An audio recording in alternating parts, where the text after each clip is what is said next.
Buenas tardes a todos nuestros asistentes. Vamos a unos minutitos más para que ingresen todas las personas que nos acompañan. Mi nombre es Miguel Ángel Valdés. Les pedimos de favor tener en mute su micrófono para poder hacer más ágil esta plática. Comenzamos en un par de minutos más.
Les recuerdo a los asistentes mantener el micrófono cerrado para poder tener mejor audio todos y que sea más dinámica la plática.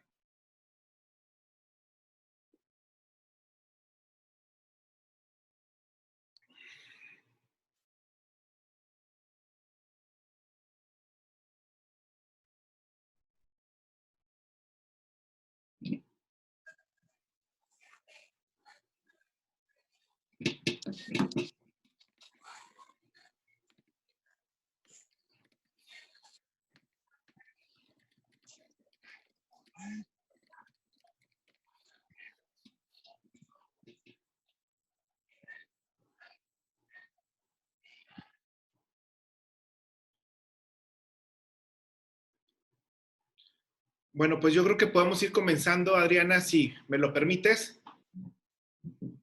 Listo. Perfecto. A la hora que tú digas. Buenas tardes a los asistentes al día de hoy. Agradecemos en nombre del capítulo Nuevo León de la Barra Mexicana, Colegio de Abogados, su presencia. El día de hoy tenemos una invitada de lujo, la licenciada Adriana Ortega, quien es secretaria de Estudio y Cuenta de la Suprema Corte de Justicia de la Nación, en la ponencia del ministro Ortiz Mena. Ella nos platicará el día de hoy sobre las implicaciones de los derechos de las mujeres y niñas durante la pandemia COVID-19 y así como la guía para proteger los derechos de mujeres y niñas durante la pandemia del COVID-19 emitida por Amnistía Internacional. Les platico un poco sobre la maestra Adriana. Ella es licenciada en Derecho por la Universidad Autónoma de Chihuahua y maestra en Derecho por la Universidad de Toronto. Ha trabajado con organizaciones de la sociedad civil vinculadas a temas de género, acceso a la justicia y derecho a la salud. Ha sido docente en temas de género y derechos humanos en diversas universidades de la región y los artículos propios de ella han sido publicados en revistas y libros especializados. Fue secretaria proyectista de la Sexta Sala Penal del Tribunal Superior de Justicia del Estado de Chihuahua. Colaboró en la Unidad de Igualdad de Género de la Suprema Corte de Justicia de la Nación desde su creación y hasta junio de 2015. Actualmente, como les comentaba, es secretaria de Estudio y Cuenta en la ponencia del ministro Alfredo Gutiérrez Ortiz Mena. Agradecemos mucho tu presencia, Adriana, y el foro es tuyo. Les recordamos a los participantes de nuestra sesión que si tienen alguna pregunta para la panelista, la pueden hacer a través del chat y las va a estar contestando con todo gusto.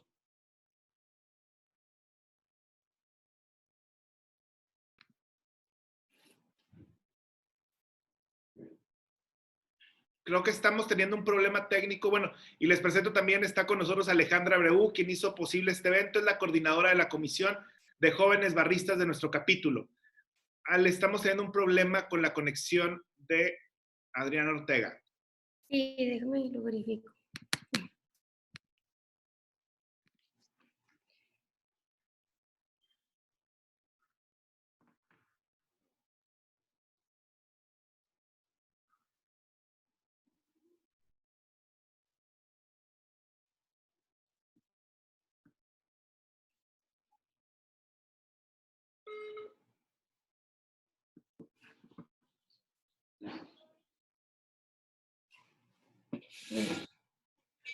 ¿Qué pasó?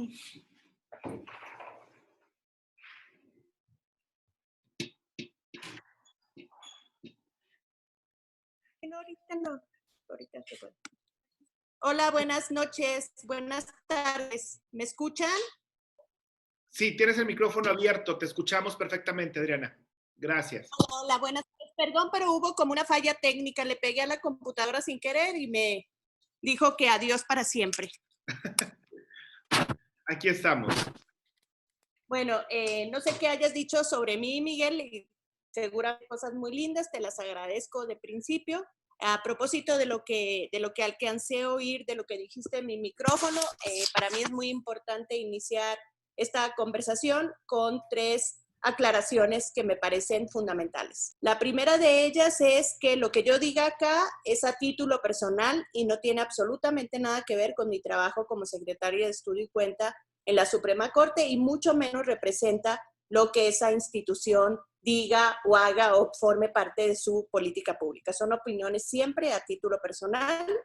Una segunda cosa que quiero aclarar, y quiero aclararla antes de que venga la lluvia de cuestiones al respecto, es esta plática, esta conversación, aceptamos involucrarnos, tanto yo que la voy a dar como quienes la van a escuchar, en una discusión sobre derechos humanos de las mujeres. No es que no nos importen el resto de los derechos de las otras personas alrededor de la pandemia. Simple y sencillamente que hoy vamos a hablar de los derechos humanos de las mujeres y cómo estos derechos se ven afectados en este círculo general de la pandemia. No pretendemos excluir a nadie, pero ahora nuestro tema de conversación no son esos otros alguienes. Regularmente cuando se habla de niños, nadie dice, bueno, ¿y los adultos? Cuando se habla de animales, nadie dice, bueno, ¿y los humanos?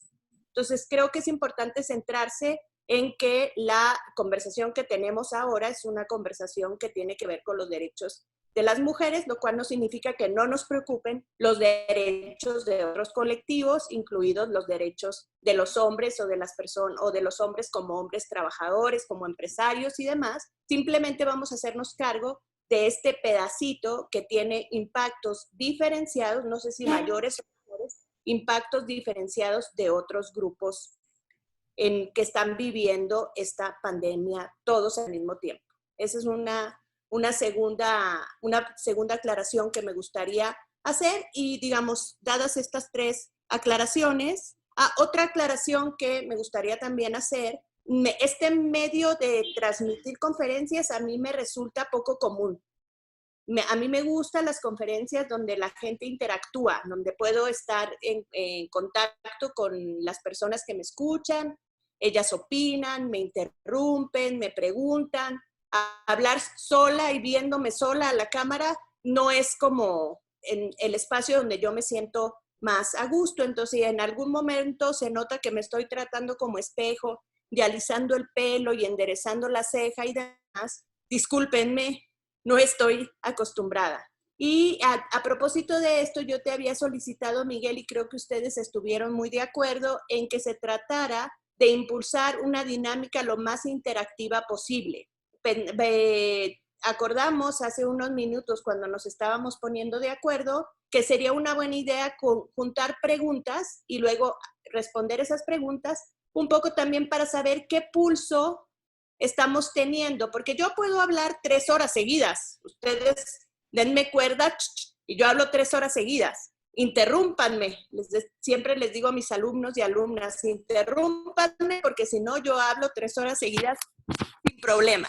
Yo puedo hacerlo, pero me gustaría pues que realmente con las limitaciones que esta forma de dar una conferencia implica, sí me gustaría en la medida de lo posible que fuera una conferencia interactiva.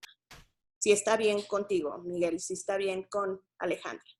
Una cosa que quiero hacer antes de entrar en materia y porque no puedo dejar de hacerlo, quiero decir que estoy también aquí en mi carácter de tía orgullosa.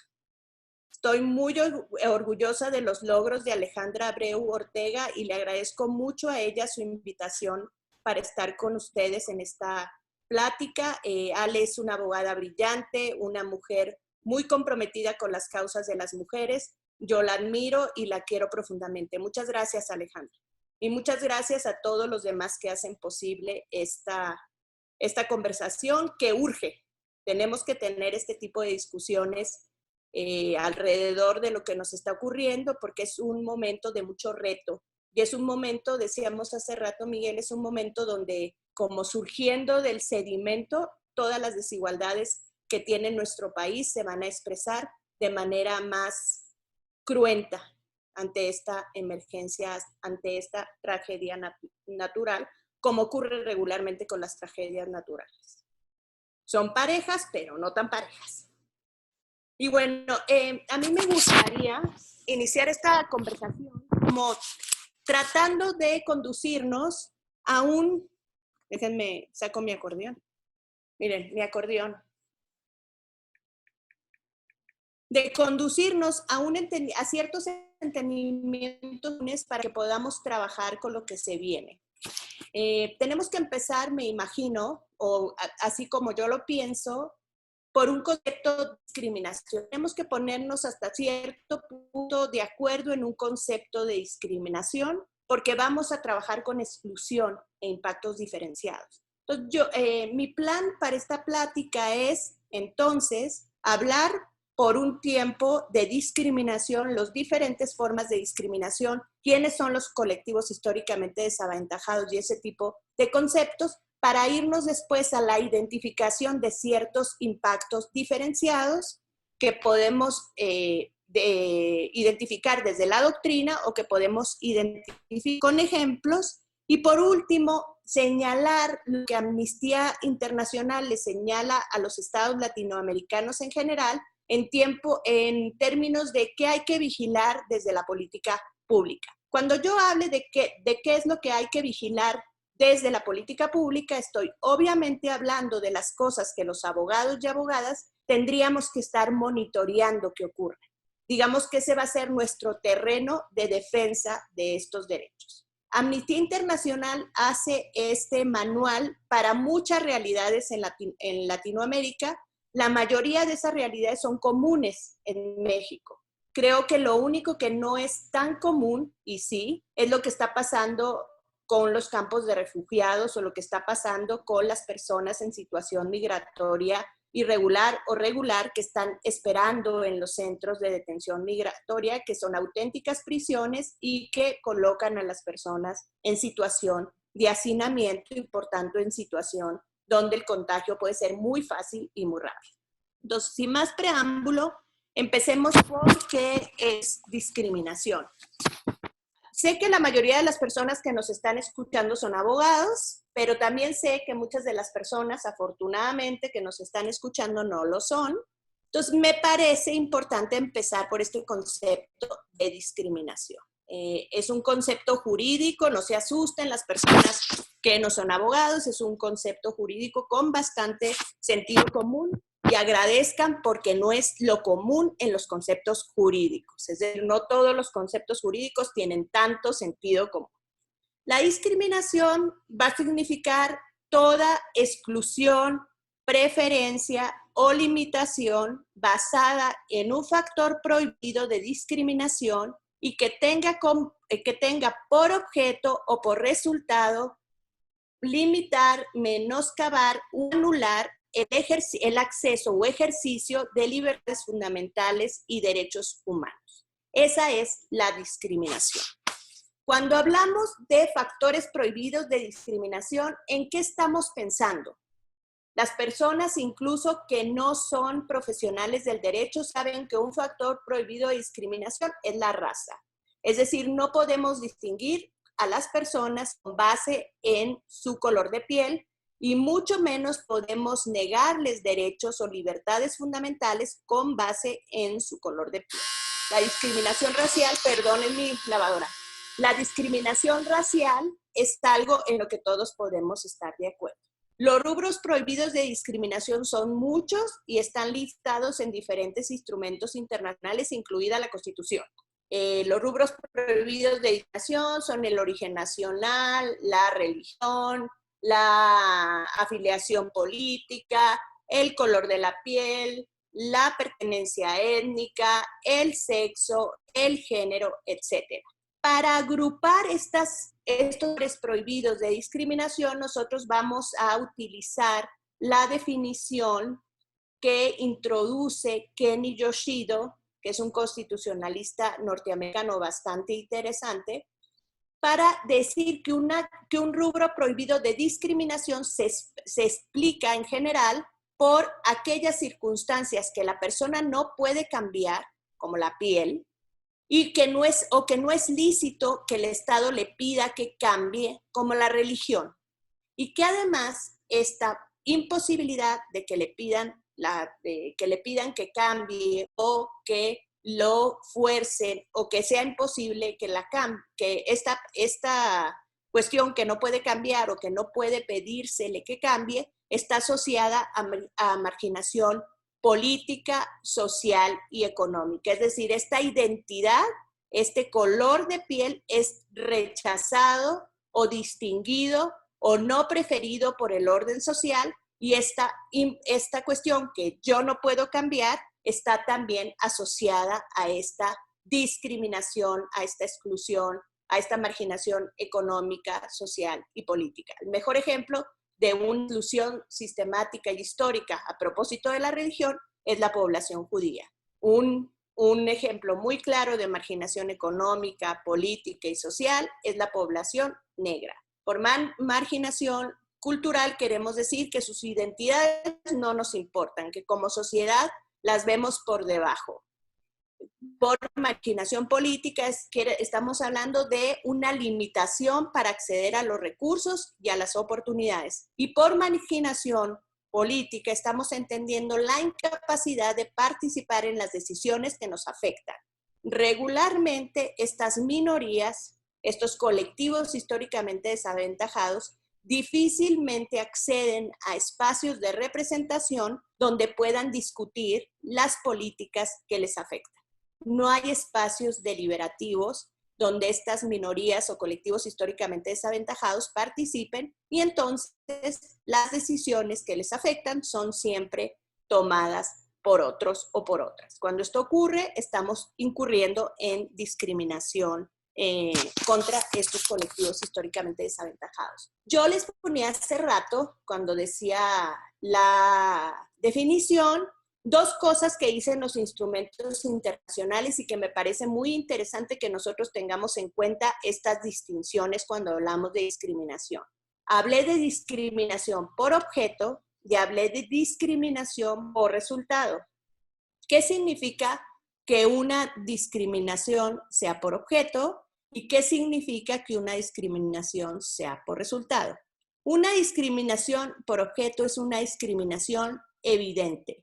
Es una discriminación que surge cuando tú claramente puedes observar en la ley o la política pública el factor prohibido de discriminación. Una norma de discriminación por objeto es algo que ocurre en algunas escuelas donde se dice que no se aceptan niños con discapacidad o donde se dice que no se aceptan niños, niñas o adolescentes que tengan cierta orientación sexual.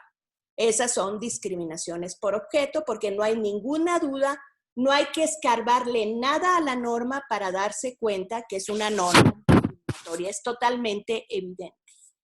¿Qué pasa con la discriminación por resultado? Este es un tema un poquito más complejito, pero van a ver ahorita qué fácil vamos a llegar a este punto. Y la discriminación indirecta en este tipo de casos que estamos analizando es crítica, porque no es que se esté diciendo que las mujeres no van a tener acceso a servicios de salud, pero es importante muy bien mirar el contexto en las que estas decisiones se están tomando. Les voy a poner un ejemplo que es un ejemplo facilísimo, muy claro de entender y que nos va a poner en una tónica, como más en una tónica de estar de acuerdo más que en ninguna otra cosa. Hace muchos años, me estoy enderezando, perdón.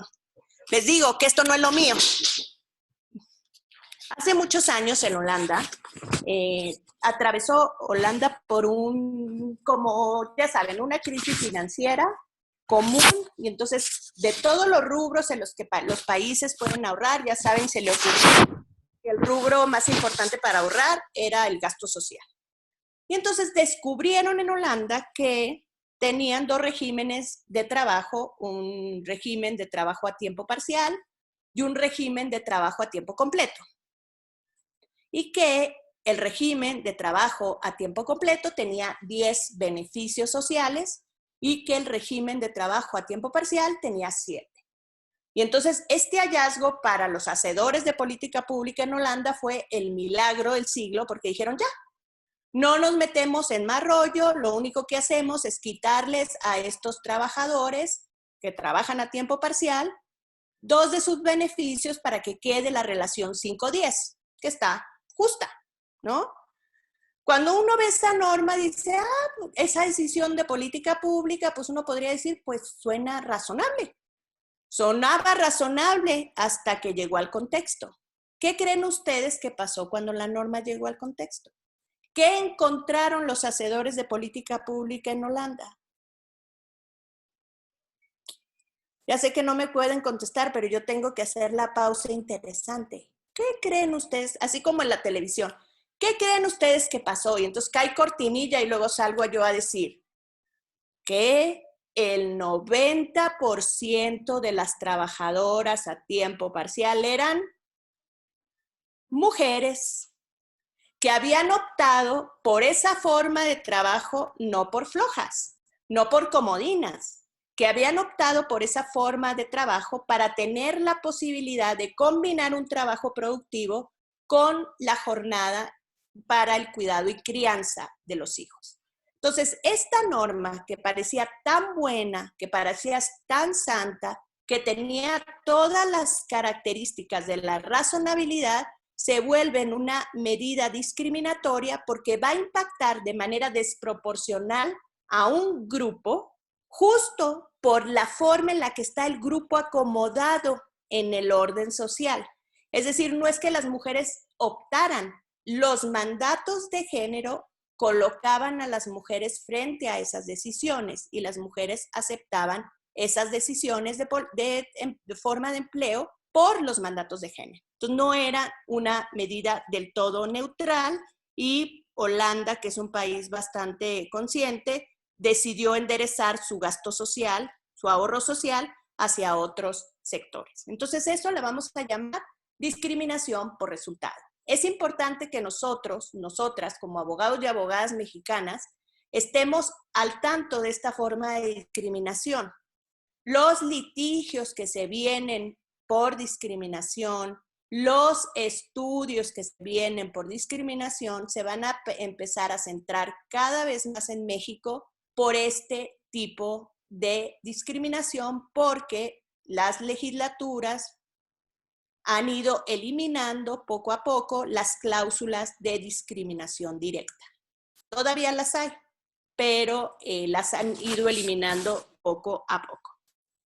Ahora, en un tercer estadio ya hablamos de la discriminación por objeto, ya hablamos de la discriminación por resultado, que son lo que llamamos discriminación directa, de no hay manera de no verla.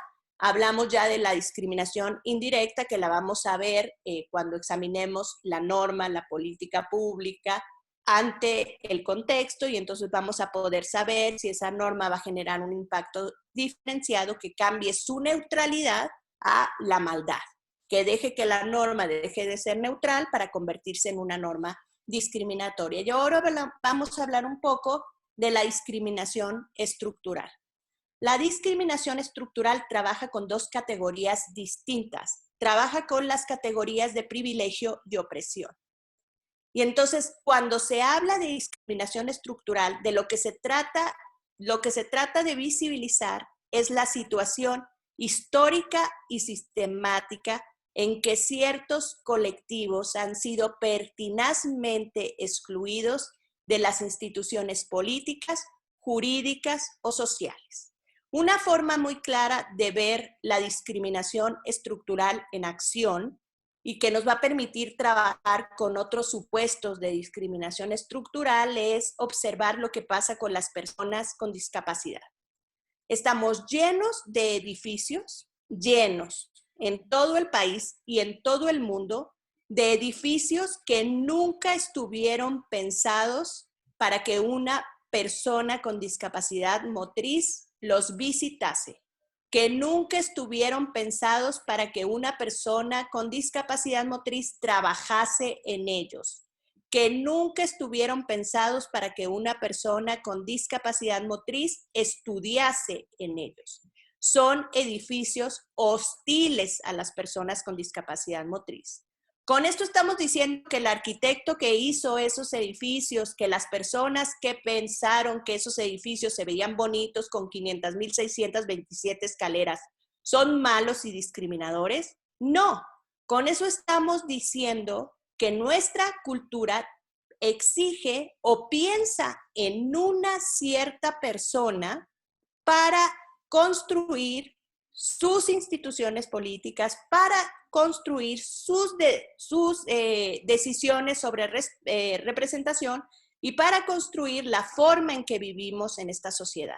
No es una conspiración, es una realidad, está metido en nuestras venas, está metido en nuestra sangre, está metido en la forma en que entendemos nuestras instituciones. Nadie odia, bueno, en su mayoría, nadie odia a las personas con discapacidad.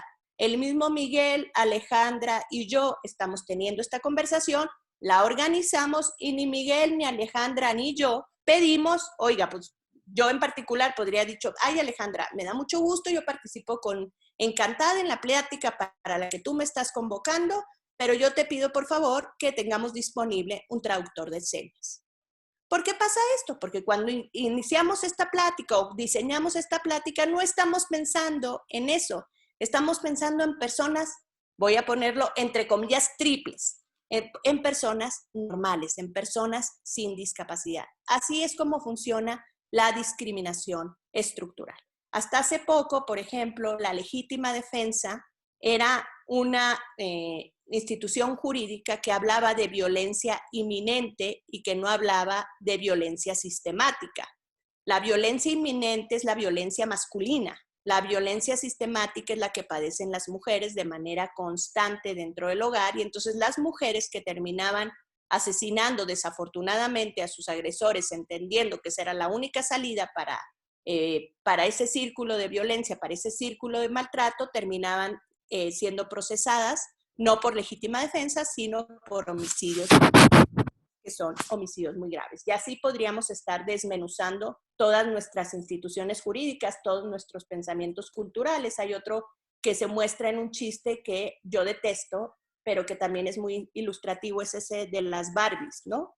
Ay, aquí está la Barbie médica. Ah, ¿esa cuánto cuesta? 150. Ah, muy bien.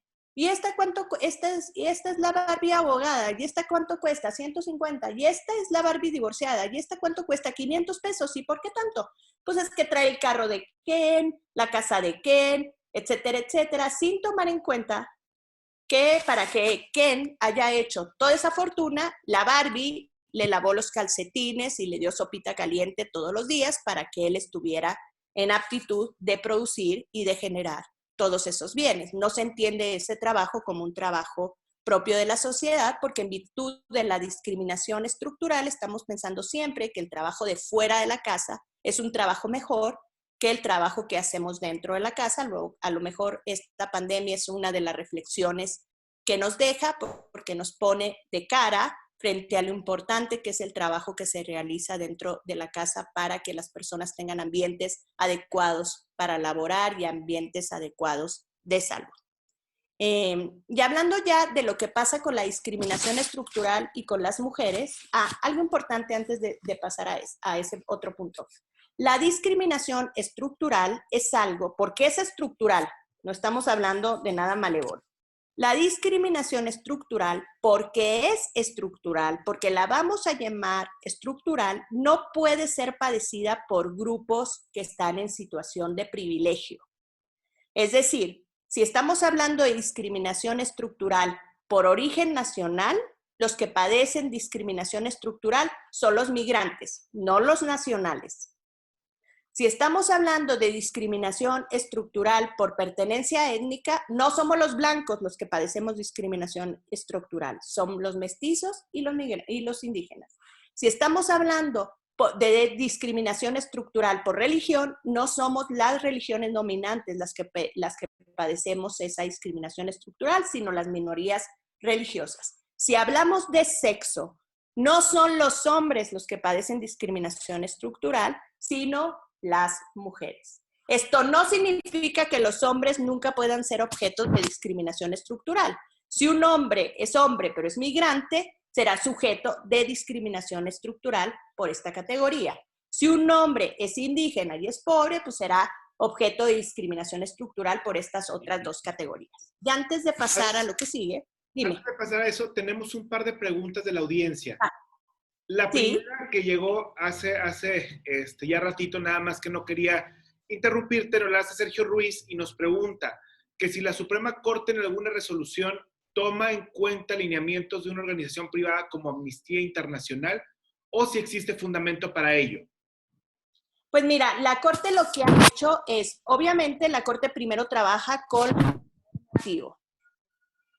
Algunas veces se han tomado lo que dice Amnistía Internacional o lo que dicen algunas otras organizaciones de vigilancia de derechos humanos cuando estos argumentos han sido introducidos a través de una figura que existe para que la pregunta, si la persona que hizo la pregunta está interesada en empujar estos argumentos ante la Corte, una de estas estrategias son los amicus curiae, es decir, estas organizaciones que no son parte del litigio, del conflicto, se acercan a la Corte y le dicen, mira, Corte, de este problema que te vino a plantear Alejandra, de este problema que te vino a plantear Miguel, yo pienso que esto es lo que tú podrías hacer con base en lineamientos internacionales. La ventaja que tienen estas organizaciones, Miguel, es que son organizaciones muy profesionales. Y entonces no te van a decir, Amnistía quiere que tú le pongas al pastel cereza morada, sino Amnistía llama tu atención sobre lo que dice la Convención sobre discriminación racial o sobre discriminación contra las mujeres. Es decir, son productos que se basan en instrumentos obligatorios, entonces esos argumentos que le son presentados a la Corte son mucho más fáciles de ser tomados en cuenta. Sí se utiliza además como evidencia estadística, porque lo que pasa con estas organizaciones es que regularmente basan sus recomendaciones en evidencia empírica. Y esa evidencia empírica que contienen estos reportes ya tiene una fuerte legitimidad internacional. Entonces, si Amnistía te dice que el 80% de las mujeres trabajan en el comercio informal en Latinoamérica, tú das esa cifra por buena y tú la puedes invocar en una sentencia, ¿no? Entonces, sí tienen un papel. Estos informes sí tienen un papel en las resoluciones judiciales. Muchas gracias. Y la siguiente pregunta, nos dicen si la discriminación estructural es un concepto binario. No es un concepto binario y justo a eso es a lo que quisiera. Es decir, no es ya entiendo muy bien la pregunta, no es un criterio como lo hacemos con las otras discriminaciones, que es un concepto relacional. Las mujeres respecto de los hombres. La discriminación estructural es como una discriminación para ti. Es decir, ya no importa qué está pasando con el grupo con el que te están comparando. Importa lo que está pasando contigo. Una forma en la que esto se desarrolló de una forma, una sentencia donde esto se desarrolló de manera espectacular fue la sentencia de Campo Algodonero. ¿Qué es lo que pasaba en la sentencia de Campo Algodonero? La Corte Interamericana no comparó a las mujeres con los hombres. dio cuenta de la situación específica de subordinación y de opresión que estaban las mujeres en Ciudad Juárez, lo que favoreció la impunidad de los feminicidios y lo que favoreció la forma en que las autoridades se acercaron a esas investigaciones. Desde ese lugar no es un concepto binario. Desde otro lugar puede ser un concepto complejo. ¿Qué queremos decir con complejo? Lo decíamos en la conversación previa que tuvimos. No es lo mismo ser mujer blanca que ser mujer negra. No es lo mismo ser mujer blanca heterosexual que ser mujer negra lesbiana. No es lo mismo ser mujer blanca heterosexual y cisgénero que ser mujer blanca, mujer negra, lesbiana y trans. Y no es lo mismo, nunca será lo mismo ser mujer blanca de clase media que ser mujer indígena y pobre. ¿Qué pasa con estas discriminaciones que hacen sumas? Y entonces te generan una discriminación específica frente a la cual tienes que tomar acciones específicas. Voy a poner un ejemplo. Estados Unidos en algún momento de su historia reconoció como una especie de deuda histórica que tenía con las mujeres y con las personas negras. Yo les digo ahora personas negras porque así es como ellas se describen y se autoidentifican. No se dicen Afrodescendant woman, se dicen Black woman, ¿no? Están reivindicando el término de autonombrarse como negras. Pero, e inventaron cuotas a partir de esta consideración. Entonces, pues sí, hay cuotas de género y hubo cuotas de raza. Surprise, surprise, y no tan surprise.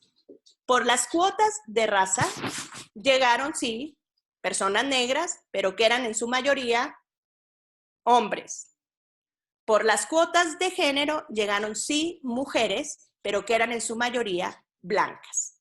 Entonces, necesitas, ese choque de interseccionalidad te obligaba a una política particular para las mujeres negras, porque ni las cuotas de género les iban a alcanzar, ni las cuotas de raza les iban a alcanzar. Necesitabas hacerte cargo de la intersección, de la, digamos, no lo quiero decir así porque no es tan correcto, del overlapping, ¿no? De cómo se acumulan estas causas. ¿Qué pasó? Perdón, pero como estoy en el home office, tengo aquí a la hija preguntando que si las sábanas están secas, ya saben. Sí, sí, vuelven bien. Bueno, ya. Ya, adiós. Entonces, para responder a la pregunta que me hacen, no es un concepto binario en el sentido que no implica comparación, pero puede ser un concepto complejo en la medida que nos va a exigir un análisis más sofisticado, por decirlo de alguna manera, de la realidad. ¿Listo? Muy bien, pues vamos a continuar. Y entonces ahora vamos a hablar de cuáles podrían ser los impactos diferenciados o los escenarios de discriminación estructural en los que podrían estar las mujeres y que seguramente estamos haciendo este diagnóstico muy rápido porque cuando hablemos de lo que ocurre en particular en la pandemia, pues nos vamos a dar cuenta que todas estas cosas de las que estamos hablando de manera general van a seguir actuando sus repercusiones en la pandemia. Todavía en el mundo, cualquier estadística no lo comprueba, todavía en el mundo las mujeres ganan 30% menos que los hombres por trabajo igual. ¿Cómo se va a reflejar esta desigualdad salarial o esta brecha de género en el salario una vez regresemos del COVID? ¿Qué va a pasar con las políticas de empleo? ¿Quiénes van a ser sus principales destinatarios? ¿Quiénes son los que en primer lugar serán compensados? ¿Cómo se ajustarán los salarios y cómo afectará este ajuste salarial a una población que ya de por sí gana el 30% menos que los hombres por trabajo igual? Las mujeres tienen por regla general menos acceso a las oportunidades laborales, justo porque se argumenta todo el tiempo su ciclo de vida, particularmente su vinculación con la reproducción. Las mujeres, muchas de las oportunidades de las mujeres, desafortunadamente, aún ahora, están condicionadas a que si se embarazan o no, a que si se casan o no, a que si tienen hijos o no. Hay mujeres que han dicho, que han dado magníficas entrevistas de trabajo y en el momento que mencionan que tienen 2 hijos, la entrevista dejó de ser magnífica. Entonces, todavía hay mujeres que tienen muchos problemas con sus oportunidades laborales. Todavía hoy en México, la educación de las niñas es postergable para las familias. Si las familias tienen 3 pesos, seguramente los van a destinar a la educación de los hijos varones y van a sacrificar la educación de las hijas mujeres. Evidentemente, y uno no puede desconocer, es una pandemia que ha causado más muertes que esta pandemia, que es la violencia contra las mujeres, que en estos espacios de confinamiento está adquiriendo un incremento bastante preocupante. Otra de cómo se manifiesta la discriminación estructural contra las mujeres, este es un ejercicio divertido, bueno, divertido si no fuera trágico, pero es un ejercicio bastante ilustrativo de cómo concebimos culturalmente, no digo los hombres, sino culturalmente cómo concebimos, porque las mujeres también lo hacemos, cómo concebimos culturalmente el cuerpo de las mujeres. Si yo voy ahorita en un Maserati rojo de por favor, una cosa maravillosa, y me voy a Tepito, que es una colonia de riesgo aquí en la Ciudad de México, lo estaciono afuera de un 7-Eleven porque me dio sed, y a la hora de que me bajo del carro me doy cuenta que le dejé las llaves pegadas y los vidrios abiertos. Cuando yo salgo del 7-Eleven, mi carro no está. ¿Cuál va a ser la respuesta de la sociedad frente a ese hecho? Van a poderle decir cualquier cantidad de calificativos a la persona que dejó su carro lujosísimo en esas condiciones, pero nadie le va a decir, no, ¿sabes qué, güey? Lo regalaste, es que lo regalaste. Van a decir, te lo robaron por tonto, por estúpido, pero te lo robaron. Nadie va a poner en duda que lo que ocurrió ahí es un robo, independientemente de las circunstancias en las que fue encontrado el carro. Ahora, corte A. Es una mujer a las 3 de la mañana con una minifaldita que aceptó ir a tomarse unas copas a la casa de un chavo. Ella y el chavo estaban a gusto, pero en algún momento, no sé, el chavo se metió al baño, ella se dio cuenta que había ingerido una línea de cocaína y pues eso ya no la hizo tan feliz, se opone, ya no quiere continuar ahí, y el chavo de todos modos la fuerza a tener relaciones sexuales. Cuando esa chava va a ir a la comisaría, no le van a decir, te violaron, independientemente de todo esto. Van a decirle, donaste tu carro. Tu carro tenía las puertas abiertas y las llaves pegadas. Eso quiere decir que tú lo donaste. ¿Qué pasa acá y por qué es tan trágico este ejemplo?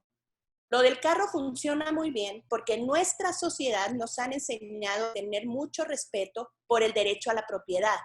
Y hemos considerado siempre los objetos con un dueño, como que son de un dueño, como que son de alguien.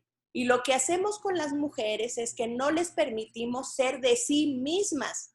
Las mujeres no son de sí mismas, las mujeres son bienes disponibles que están en la calle y que pueden ser susceptibles de ser tomados por cualquiera dada la ocasión.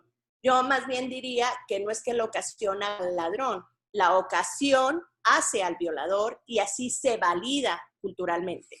Se da por bueno que alguien viole a una mujer simplemente porque se puede y simplemente porque una mujer es un objeto disponible. Entonces, esto también es una muestra de la discriminación estructural en la que viven las mujeres. Otra muestra de discriminación estructural en la que viven las mujeres, y en esto yo quiero comentarles algo que es interesante. Las mujeres no solamente viven discriminación por sus cuerpos. Los cuerpos de las mujeres son discriminados, pero también las cuestiones que están asociadas a lo femenino. Muy fácil una mujer que expresa sus sentimientos de manera desbordada será calificada de histérica. Esa es una característica que solo las mujeres tienen, porque solamente las mujeres y los hombres trans tienen útero. Histeria viene de útero. Entonces eres una vieja histérica. Es una forma, es una expresión emocional que solamente las mujeres tienen. Entonces también hay una discriminación de lo que asociamos a lo femenino. ¿Ya viste Parece menopáusico. Se lo estamos diciendo a un hombre que está siendo irracional. Ay, parece menopáusico. ¿Por qué? Ese hombre es irracional. ¿Qué tiene que ver eso con la menopausia y qué tiene que ver eso con las mujeres? Si las mujeres ingresan al ámbito de lo público, se dicen muchas cosas de las mujeres. Si son exitosas, es que son bien perronas. Ay, esa mujer es bien fregona porque se comporta como hombre. Hello. O esa mujer, ¿con cuánto se habrá costado para llegar al lugar en donde está? O esa mujer seguro ni tiene vida privada, ni tiene nadie que la quiera, ni le importan los hijos, porque para eso está en el lugar en donde está. Y cuando los hombres ingresan al ámbito privado, pues ya saben cuál es la palabra favorita para nombrar a un hombre que lava los trastes y que coge la escoba. Ese es también, o eso manifiesta también un desprecio por las labores que regularmente asociamos a lo femenino. Otro de los problemas que tienen las mujeres y que es producto de su discriminación estructural es su participación política. Las mujeres tenemos muchos problemas para participar en política, no solamente ahora que se están poniendo de moda, diría yo, la exigencia de la paridad y demás. Lo cierto es que las mujeres todavía tienen que atravesar estereotipos importantes para ser votadas. Es decir, pueden ser presentadas como candidatas, pero las comunidades todavía tienen prejuicio para votar a las mujeres para que ejerzan puestos de liderazgo en la participación política. Y curiosamente, la vida, el COVID, nos está dando una lección muy interesante. Los países que tienen un desempeño mucho más eficiente en términos de la pandemia son países que están gobernados por mujeres. Curiosamente. Alemania, Islandia y se me fue el tercero, que creo que es un país de Latinoamérica. Esos 3 países que están gobernados por mujeres son los que han probado una mayor eficiencia respecto al manejo del COVID-19. Y entonces, todas estas cuestiones de discriminación estructural que ocurren en los cuerpos, dada la violencia sexual, dada la violencia doméstica, dada toda de todo lo que se equipa o de todo lo que se decide socialmente para que las mujeres continúen en círculos de pobreza, pues, ay Dios, no me digas eso, Ale, motivan que haya impactos diferenciados. Y el impacto diferenciado, voy a decirlo rápido, me acaban de avisar que me quedan 15 minutos, quiero llorar. El impacto diferenciado tiene que ver con un pastel. Ahorita en la pandemia todos estamos viviendo un gran dolor que podríamos conjuntar en este círculo. Todos tenemos dolores. Dolores diversos, de cualquier tipo, dolores porque ya no me voy a poder ir de vacaciones a París como tenía planeado, dolores desde no voy a poder ver a mi mamá por largo tiempo, etc. Todos esos dolores, todas esas experiencias de dolor son valiosas. Pero contrastemos, hay una diferencia importante en si tu experiencia de dolor tiene que ver, ay, ¿quién sabe qué está haciendo mi computadora? Tiene que ver con estas cuestiones de, bueno, no me voy a poder ir de vacaciones a París, a mi preocupación de, soy una comerciante informal, si no salgo a trabajar no voy a comer. Entonces el dolor existe, es común, pero también se reparte de manera diferente en las personas de acuerdo de si vives o naces ribera arriba o ribera abajo, como diría Andrea Parra. Si tú naces ribera arriba, tus posibilidades de que el dolor te impacte son menores, y si tú vives ribera abajo, las consecuencias o las formas en que este dolor te va a impactar van a ser mayores. Entonces, ahora sí, pensando en eso y pensando también que las mujeres podemos estar en momentos en situación de privilegio, vamos a hablar un poco de cómo podemos empezar a pensar los problemas de derechos humanos de las mujeres que están asociados a estas pandemias y que nos van a dar como resultado impactos diferenciados. Las mujeres indígenas que viven en dispersión poblacional, que no tienen acceso a servicios de salud de manera pronta y que no tienen posibilidades de aislarse de la manera correcta en momentos de contagio. Decía Rita Segato también en una cosa que revisé para esta plática, los indígenas que pasan, que entienden mucho su cultura desde el contacto físico. ¿Qué va a pasar con estos indígenas que sienten que tocar, aunque sea en silencio, es muy importante? ¿Qué va a pasar con las mujeres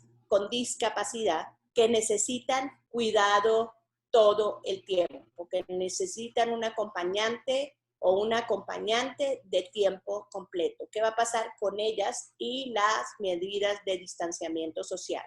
¿Qué va a pasar con estas mujeres con discapacidad que además necesitan terapias que están interrumpidas? ¿Qué va a pasar con las mujeres con discapacidad que están en internamiento, con discapacidad psicosocial en particular, que están en internamiento forzado y por tanto en condiciones de hacinamiento? ¿Qué va a pasar con las mujeres en reclusión?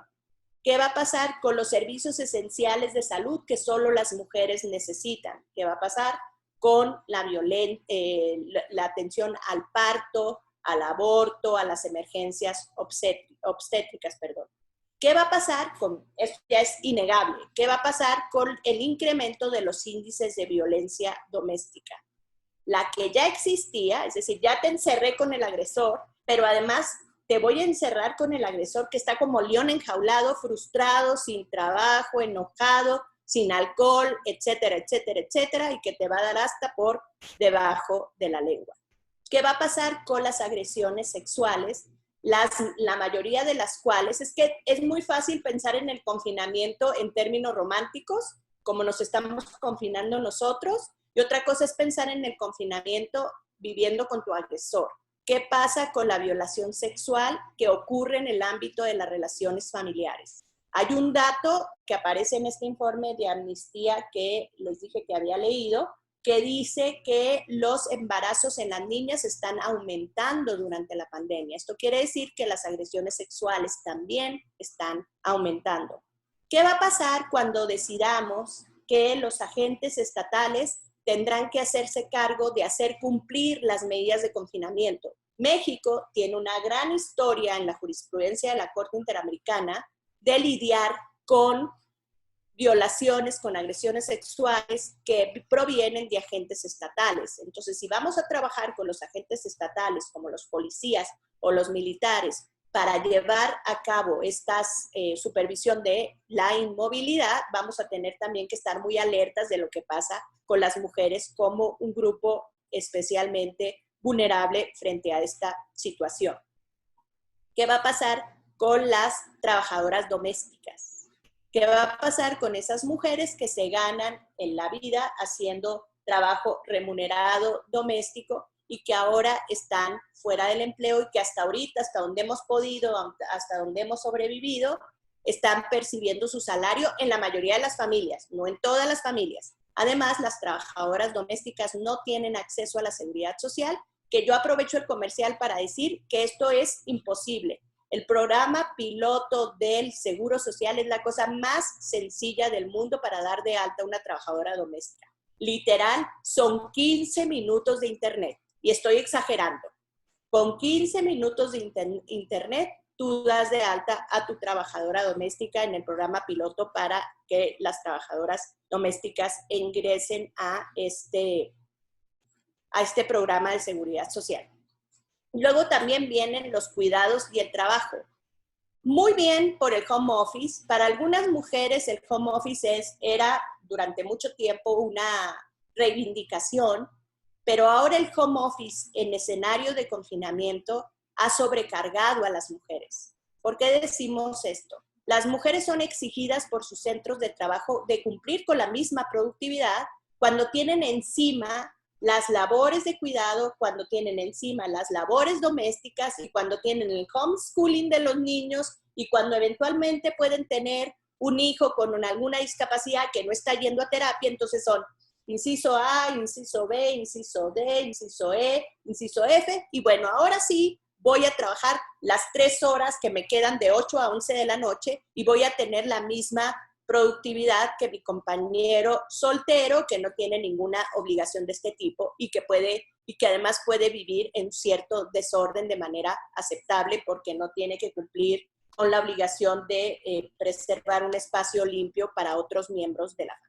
Entonces, aquí también habrá que hacer una reflexión importante de cómo estamos diciendo que el trabajo, y si se fijan, no hay ninguna campaña que diga cómo debemos asumir igualitariamente el trabajo doméstico. No hay ninguna campaña que diga, hombre, éntrale, no hay ninguna campaña que diga, chava, éntrale, no hay ninguna campaña que diga, niño, éntrale, tú, niño, podrías hacer esto y esto, tú, hombre que regularmente estás ajeno a las tareas domésticas, podrías hacer esto y esto y esto. Regularmente, si los dos trabajan y los dos están haciendo home office, pues lo más seguro es que el hombre tenga una infraestructura más positiva, más fácil para asumir este trabajo que la infraestructura que eventualmente tienen las mujeres. Entonces ahí también hay un marcaje de desigualdad. Y yo les quiero contar, un poco para terminar, una anécdota que es bastante ilustrativa de cómo seguimos pensando que las mujeres son las únicas que cuidan en el mundo mundial. Yo tengo una amiga mía muy querida, es la directora del COPRED, que es el Consejo para Prevenir la Discriminación en la Ciudad de México. Bueno, pues Geraldina ha recibido 3 quejas de varones porque no les permiten quedarse con sus hijos, sus patrones. Sus patrones les piden que ellos demuestren que tienen la custodia exclusiva de sus hijos, o que son los únicos padres que tienen sus hijos, o que son viudos, o que tienen la custodia exclusiva, porque las mujeres son los que cuidan a los niños, las mujeres son las que se quedan con los niños. Tú, el único escenario en el que un hombre podría estarse haciendo cargo de esa obligación es porque la mujer no existe. Bueno, estos pobres hombres dicen, mi mujer sí existe, y existe un montón, pero es enfermera. Es un sector esencialísimo, de lo más esencial de lo esencial. Y entonces yo necesito quedarme con los niños para que ella pueda salir a trabajar. Y ella no se puede quedar, tiene que salir, es enfermera. Y ahí hay una muestra de discriminación doble, discriminación formal contra los hombres y discriminación estructural contra las mujeres, porque se sigue pensando que las mujeres tendrían que estar asumiendo estas tareas. Voy a hacer una recapitulación así rapidísima porque no puedo dejar de hacerla sobre las políticas públicas que sugiere Amnistía Internacional. Hay que tener un servicio de emergencia en línea para las mujeres víctimas de violencia. Hay que garantizar que los juzgados tengan disponibles juzgados de guardia para emisión de órdenes de protección. Tiene que dispensarse la movilidad de las mujeres que están huyendo de entornos de violencia. Debe haber servicios urgentes y a disposición de las mujeres para todo lo relacionado con los eventos ginecológicos, con el embarazo, con el parto, con el aborto, con la atención prenatal y las emergencias obstétricas. Debe haber alguna manera de resolver, de tramitar adecuadamente las denuncias de las mujeres que sufren violencia, independientemente de la suspensión de plazos. Tiene que haber una recomposición ahí de cómo funciona la suspensión de plazos. Debe haber facilidades para que las mujeres que han sido víctimas de violencia sexual puedan presentar evidencia o sean adecuadamente, se siga un protocolo para recopilación de evidencia de manera pronta y adecuada. Y una cosa importantísima, no se puede suspender la búsqueda de mujeres desaparecidas. Tenemos que seguir haciendo la búsqueda de mujeres desaparecidas. El escenario del COVID no puede ser el pretexto para ya no la voy a buscar, porque seguro se fue huyendo del COVID. No, hay que seguir buscando a las mujeres porque regularmente no se fue huyendo del COVID, sino que alguien se la llevó y no se la llevó para las mejores cosas. No sé, creo que yo aquí me quedaría porque no quiero abusar del tiempo de nadie. Ay, sí me llevé un ratito. Entonces, no sé si hay preguntas y cómo quieren que hagamos la segunda. Muchas gracias, Adri. De hecho, creo que está muy interesante la plática. Los que nos podamos quedar, podemos tener algunos minutos más y nos abrimos a una sesión de preguntas-respuestas. Tenemos Órale. una más. Nos pregunta nuestro presidente Juan Isidro Luna, en su experiencia, ¿podría comentar sobre la eficacia de las medidas de reparación previstas en la ley para prevenir y eliminar la discriminación, en particular la compensación por daño ocasionado y la garantía de no repetición del acto discriminatorio. Bueno, yo en mi experiencia, fíjate que hubiera estado súper bien que yo lo pudiera conversar con otra de mis amigas, que es Mónica Maxice, que es la directora del Consejo Nacional para Prevenir la Discriminación. Como tú sabes, estas medidas, como usted sabe, licenciado, estas medidas se toman dentro de los procesos administrativos que facilita el CONAPRED.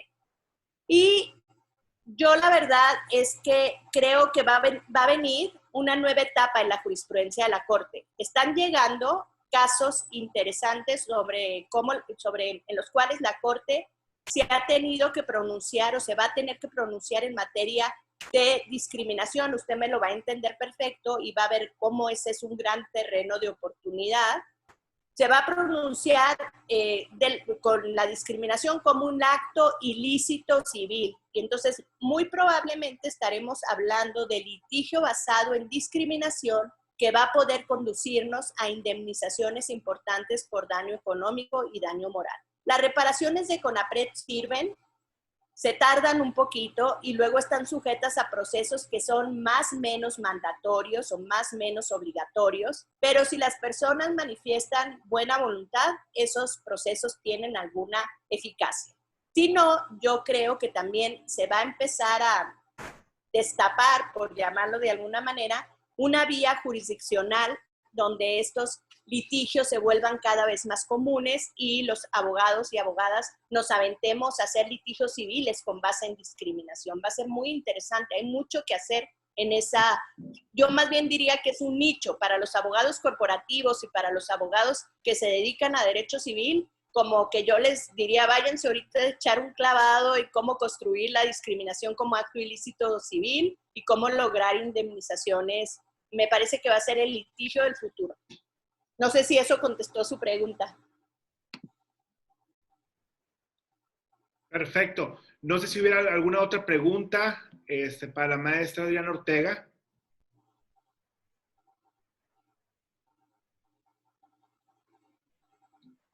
Creo que fue muy clara la explicación, Adriana. No tenemos por ahí más preguntas. No sé si te gustaría añadir un poco más, algún tipo de conclusión para cerrar nuestro evento. Pues mira, yo lo que quisiera decir digamos, para cerrar un poquito lo que hemos estado diciendo, es que para diseñar y defender política pública se tiene que saber muy bien cuáles son los impactos diferenciados, se tiene que tener mucha conciencia de cómo funciona el orden social de género, se tiene que entender que no es una conspiración y que no es una cuestión de hombres contra mujeres, sino simplemente es un orden social que ha tendido a desaventajar a las mujeres y que en términos de pandemias eso se expresa de manera más clara. Las pandemias no eliminan, y esto es muy importante, las obligaciones reforzadas de protección que tienen los estados contra la violencia, en casos de violencia contra las mujeres. Nosotros en particular, como Estado mexicano, estamos absolutamente vinculados al cumplimiento de Campo Algodonero. Y Campo Algodonero dice que en entornos, en contextos sistemáticos de opresión, en contextos de emergencia, las obligaciones de proteger a las niñas y a las mujeres de la violencia adquieren dimensiones reforzadas. No queremos distraer recursos que son necesarios para el COVID, solamente queremos estar muy claras de que a la hora de que se decida dónde se va a poner el dinero, a qué sectores se les va a apoyar, se tome en cuenta esta diferenciación que coloca en las mujeres una carga de mayor demanda o exigencia o hasta de mayor sufrimiento. Y eso es todo lo que yo querría decir como final. Perfecto. Muchísimas gracias, Adriana. Muchísimas gracias a todos los participantes en este foro. Agradecemos nuevamente su presencia en nombre del capítulo Nuevo León de la Barra Mexicana Colegio de Abogados y los invitamos a que nos sigan en nuestras redes sociales, tanto en Facebook como en Instagram, para ver más eventos. Muchas gracias. Muchas gracias.